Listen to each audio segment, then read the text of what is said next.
कि नेहरू जी ने कहा था कि अटल एक दिन तुम देश का प्रधानमंत्री बनेगा, आपने कहा था। नेहरू जी तो एक बार बोले, आप हो गए 2 बार। आप तो जान छोड़िए मुल्क का। और हमारे साधु लोग जो ये बैठे हैं, देखिए इसी रूप में रहता तो गोसाई बाबा बोलता बोलो भोला, तब गोसाई पीछे से खोदता, तब ध्यान दे घंटी करके आप बिना हरे फिटकिरी का कोई ना कोई पद ले ही लेते हैं। बुद्धिजीवी बुद्धि नहीं है, लेकिन बुद्धि से जी रहे थे। हमारे मुंह में सीधे 32 दांत है, उनके पेट में 29 के दांत है, जो वहां चले गए। हम लोग के पुरोहित ये अडवाणी जी कैसे हो सकते हैं? इस बार हम लोगों ने साइंटिफिक तरीका से काम किया है, समझ लीजिए। आप माननीय प्रधानमंत्री जी, आपने चिंता जताई और इतिहास को, अडवाणी जी गृह मंत्री जी ने गृह को खराब किया है। आपका जो गृह है उन्होंने खराब किया है, और आप मतवाले की तरह, आपका ज्यादा दोष नहीं है। मैं किसी को अपमान करने के लिए नहीं कहता हूं। मैं जन्म लिया था फुलवरिया गांव गोपालगंज में, फुलवरिया गांव में, तो हम लोग को मालूम नहीं कि हमारे भविष्य में क्या लिखा है। तो ये गोसाई लोग एक ऐसा रखते थे पशु बैल, आंख पर मासा है, पीठ पर पैर है, बहुत छोटा नाटा है, जिसको नादिया बोलते उत्तर प्रदेश में। हम लोग अपने यहाँ बसहा बैल बोलते। भोला बाबा, शंकर बाबा का अवतार माने बसहा बैल।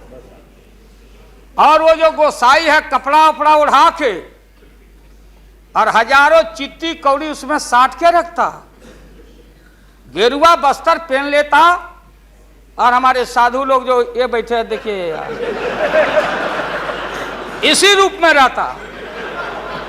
वो बेचारा गरीब है, वो लेके गांव गांव घूमता, मेरे गांव चला आया मेरे पास। मेरी माँ बैठा दी ओरी के नीचे खपड़ा घर के, देखो बाबा देखवा दो मेरे बेटे के भाग में क्या लिखा हुआ। ये हम ही अकेले नहीं, लाखों लोग जो गांव से आते उनको इन बातों की जानकारी है। अब वो गोसाई बाबा दोनों हाथ को मुट्ठी बांध के आगे करते कि इसमें नौकरी मिलेगा कि नहीं, या इसमें नहीं मिलेगा। तो दोनों मुट्ठी जब आगे करता तो गोसाई बाबा बोलता बोलो भोला, देखो देखो इसके हाथ में क्या लिखा है। तब बैल का स्वभाव है बसहा का कि जब मुट्ठी बढ़ाइएगा तो समझेगा कि कुछ खाने को दे रहा है, तो कभी बाएं में कभी दाएं में सूंघता।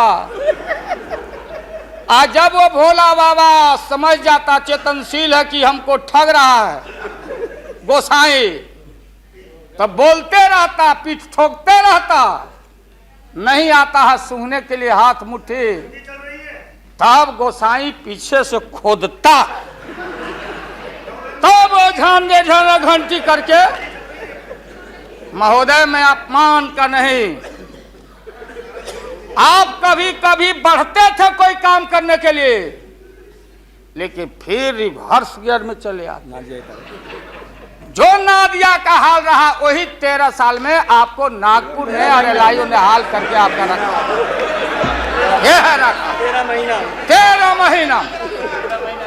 आपको एक मौका था, आप कांग्रेस की बात करते, सीपीआई सीपीएम की बात करते। जौहर साहब वहां बैठे हैं। सन 77 में छपरा से मैं मेंबर पार्लियामेंट बन के आया था लोकसभा का।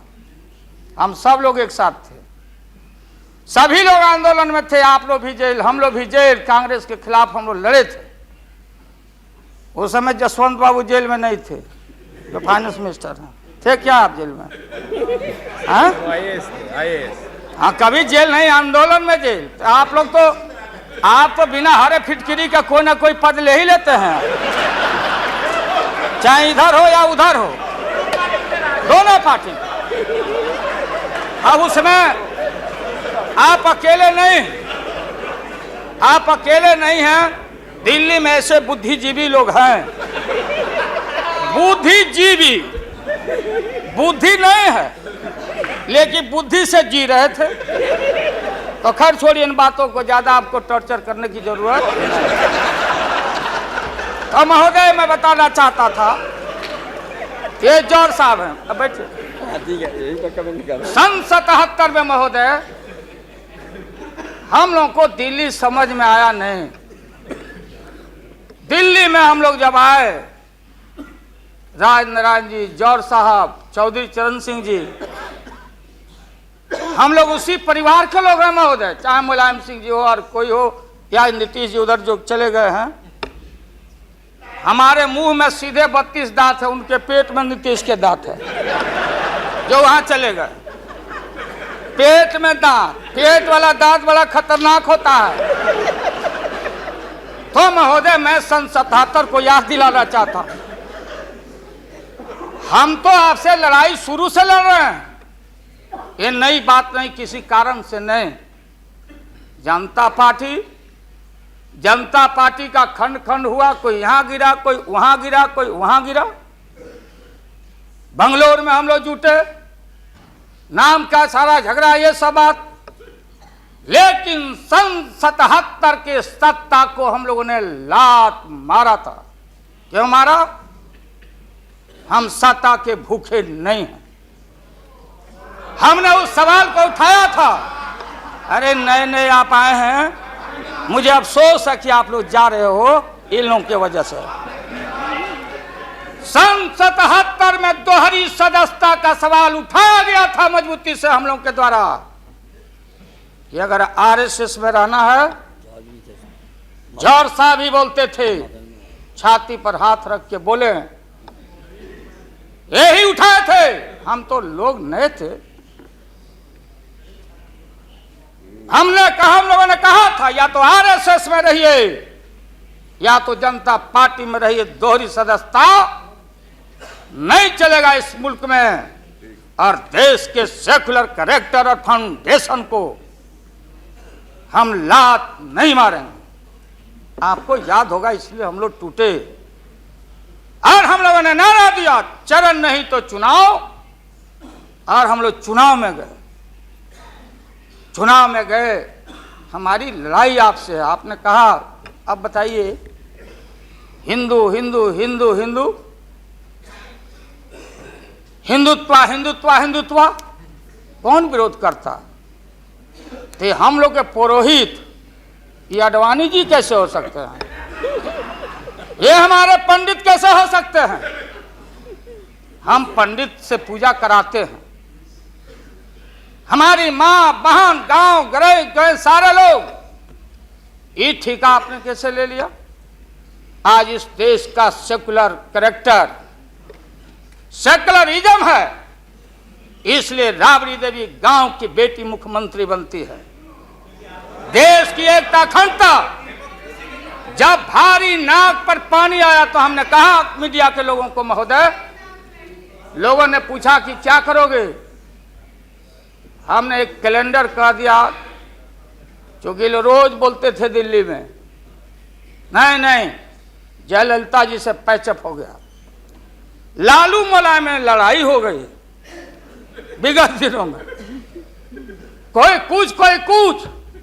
अब हम जो है सो कि पहले बोल देते थे, इस बार हम लोगों ने साइंटिफिक तरीका से काम किया ही, समझ लीजिए। क्योंकि साइंस और टेक्नोलॉजी का युग है। आप डंडा पहना छोड़ के अग्नि में प्रवेश कर गए हैं, अब पोखरन में, तो हम लोग भी अब साइंटिफिक तरीका का इस्तेमाल किया है। आप पूछ रहे हैं क्या रूप होगा, क्या रंग होगा? इसमें रंग अजूबा होगा, इस रंग का कोई जवाब आपके पास नहीं होगा। आप जाइए।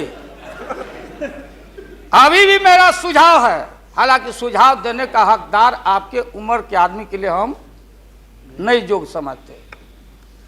लेकिन आपने कहा था माननीय प्रधानमंत्री जी, पूरे देश के कांग्रेस के लोगों को विन ओवर करने के लिए, संपैथी लेने के लिए, कि नेहरू जी ने कहा था कि अटल एक दिन तुम देश का प्रधानमंत्री बनेगा। आपने कहा था, ये लिखा हुआ है रिकॉर्ड में, आपने कहा था। तो आप एक बार नहीं, आप 2 बार हो गए।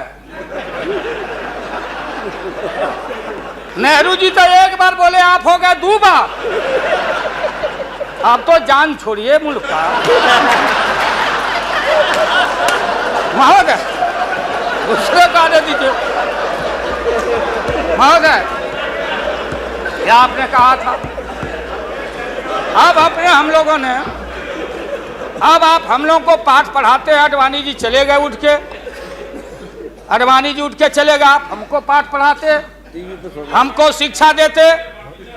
जब हमारे आदरणीय जो चोटी के नेता थे मुल्क के नेहरू जी जैसे लोग, लोहिया जी, जयप्रकाश नारायण जी, सारा जो पक्ति के उस समय नेता थे, उन्होंने आपको जरूर आशीर्वाद दिया और उनके आशीर्वाद से 2 बार आप हो गए। लेकिन अभी जो आपने कार्यक्रम घोषणा किया था इसी हाउस में, जवाहर रोजगार योजना को क्यों मिटा दिया आपने? रीनेम क्यों कर दिया? सारे चीज को कंपाइल क्यों कर दिया? इंदिरा आवास को क्यों आपने रिकंपाइल कर दिया? आप इतिहास को मिटा के और आरएसएस के संस्कृति को देश की जनता पर लालच दिखा के लादना चाहते हैं। इसके लिए हमने कहा, ये सवाल सत्ता का कौन क्या हो नहीं हो, क्या कौन मंत्री, क्या मंत्री हो मंत्री आएंगे और जाएंगे, लेकिन एक बार मुल्क मुट्ठी से निकल गया तो फिर संभाल से बाहर हो जाएगी।